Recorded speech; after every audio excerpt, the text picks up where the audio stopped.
السلام عليكم ورحمة الله وبركاته. سومالي دمانتين واشياكا عصب oo kamid ah barnaamijkii taxanaha inoo ahaa ee qosooyinka ay inoo soo dirayeen dadka talooyinka na soo weydiista.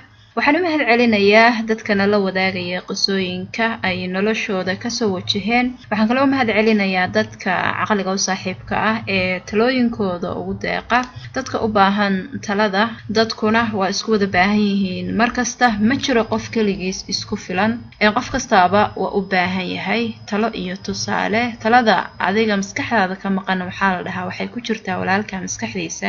sheekada ayaan inoo bilaabayaa. Assalaamu calaykum. Abaaye macaan waan ku salaamay. aad ayaan ugu xidhanahay page-kan una dhageystaa barnaamijyadaada qurxey. marka waxaan rabaa inaan tayda oon muddo badan qarsanayay inaan soo bandhigo idinlana wadaago. waxaana idinka rajaynayaa talooyin wax ku ool ah inaad siin doontaan.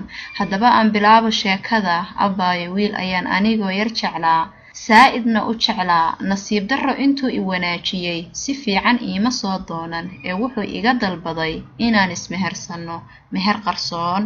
haye ayaan iri, aniguna jacaylka aan u qabay markaa iyada ahayd wax walba waan u samayn karay. waxba yaanan hadal kugu daaline abaaye wuu i mehersaday. sanad markaan isqabnay oo aanay faamilkayagu ogeyn ayuu isu kay bedelay.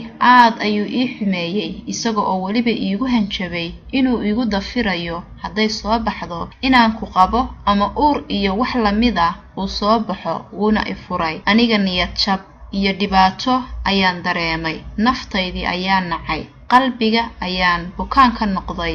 stress iyo isla hadal baan galay. wadankii ayaan nacay. abaaye wallaahi ugu dambayntii waan ka soo tegay. markaan ka soo fogaaday ayaan iska degay, laakiin rajo adduun waan ka samray iyo nin dambe oo aan hawaysto. markaan sanad soo maqnaa ayuu iga daba yimid, wuxuuna igu yiri aan isku noqono oon iscafino. laakiin waan ka diiday inaan isku noqono ama wax dambe naga dhaxeeyaan. laakiin ilaahay dartii waan kugu cafiye ayaan iri. abaaye qalbiga ayaan ka dhintay. oohin iyo ciil ayaan la darsay.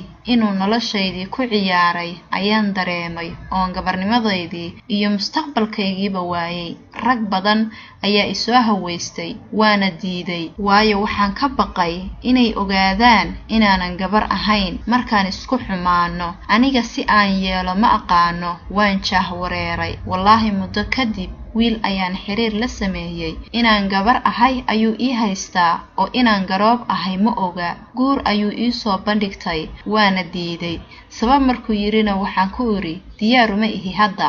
waayo ayuu yiri. waxaan ku iri inaan ku degdego ayaanan rabin ee inoo sug. wuu iga xumaaday. xiriirkiina wuu gaabiyey. aniguna waan jeclahay oo arrintaa darteed ayaa iga hor istaagan oon xasuusanayaa markuu guur ila soo hadal qaado.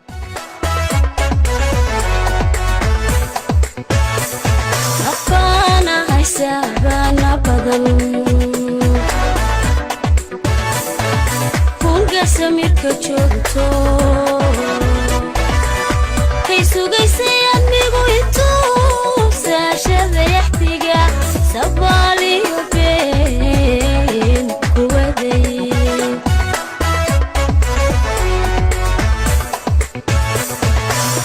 haddaan kugu soo rila qalbigayga saxari sasbaan ka qabaa ragaba.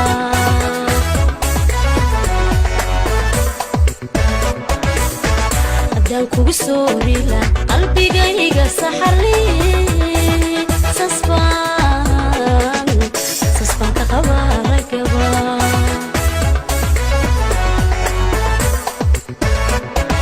hayeeshee saluugli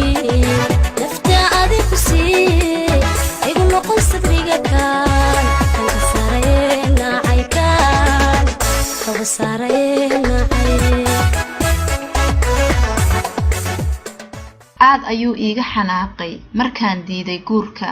inaanan jeclayn ayuu u qaatay oo aan khiyaamayo. hadda iskuma fiicnin. rag badan ayaa guur ii soo bandhigay waana ku gacan sayray waayo abaayo bahdilaad ayaan dareemayaa iyo inaanan qof jirta ahayn oo qof walba iyasi karo kii nolosheeda ku soo ciyaarayna ma rabo inuu nolosheeda ku soo laabto anigu hadda waxaan noqday naag garoob ah oo aan sharci hadda cadayn karana jirin wallaahi abaayo markaan soo xasuusto noloshaydii hore waan ilmeeyaa iyo siduu ii galay ninkaasi marmarka qaar waxaan dhahaa maxaad u cafiday ninkaas haddana waxaan isdhahaa ilaahay baa kula xisaabtami waayo isagu maanta waa nin nolol kalena wuu samaysan karaa laakiin anin noloshayda ugu muhiimsani mar ayay ahayd markiina nasiibkayga xumaaday wallaahi haddadan aan qorayo ilin ayaa iga socota iyo haddii aan soo xasuustaba haddii aan markhaati ama ninkii ii meheriyey garanayo ayaan joogi lahaa ismana ciileen isna cid ma taqaano oo hadday dhahdo wuu iqabaa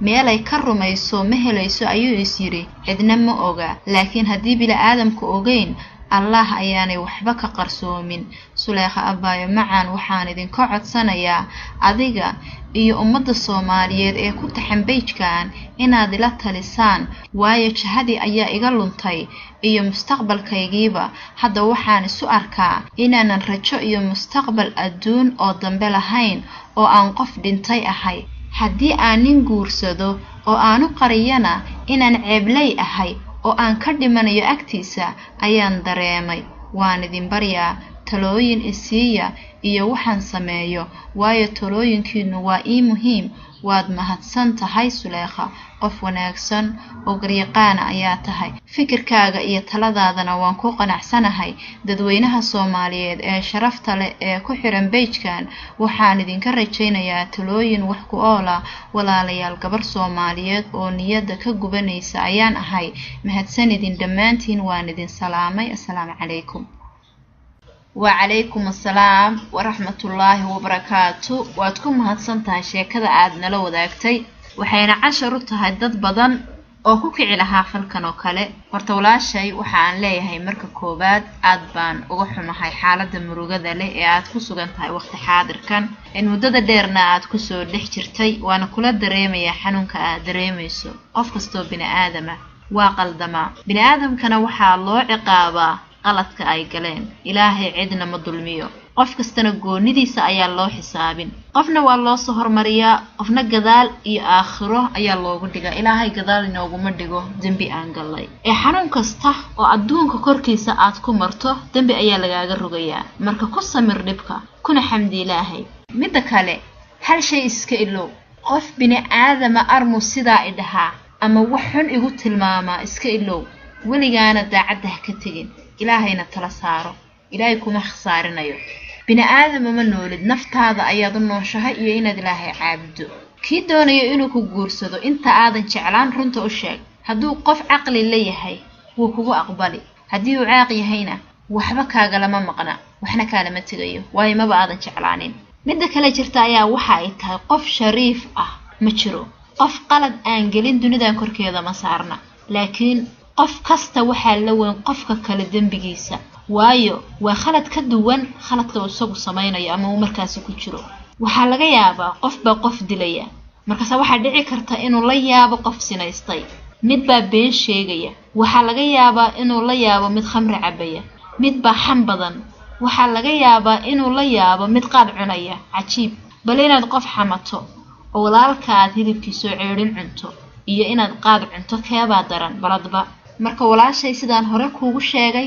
naftaada u noolow bini aadam warkooda iska ilow runta waxaad u sheegtaa qofkii aad mustaqbal guur ka damacdo inta kalena sirtaada yayba ogaanin waxaa laga yaabaa inaad istiraahdo kii aad runta u sheegto armuu kugu gacan saydhaa oo hadhow uu meelahaas kaa sheegaa laakiin hal mid baad samayn kartaa intaadan u sheegin sirtaada ballan ka qaad inuusan cidna u sheegi doonin waxa aad u sheegayso hadduu ballankaas ka baxo isaga ayay dhibaysaa adiguna dadka dhigaha ka furayso waxa kaama gelin marka ay sheegayaan dantaadana ka raaco haddaad laakiin dan ka fikirto noloshaada ayaad ilaawaysaa inta noloshaada ka dhibanna waxaad ku dhamaysanaysaa fikir iyo warwar iyo murugo waana ku soo duceynaya inuu ilaahay amuurahaaga ku fududeeyo adiga iyo intii dhibaataysan ee muslim aba intaas kaga baxay assalaamu calaykum waraxmatullaahi wabarakaatuh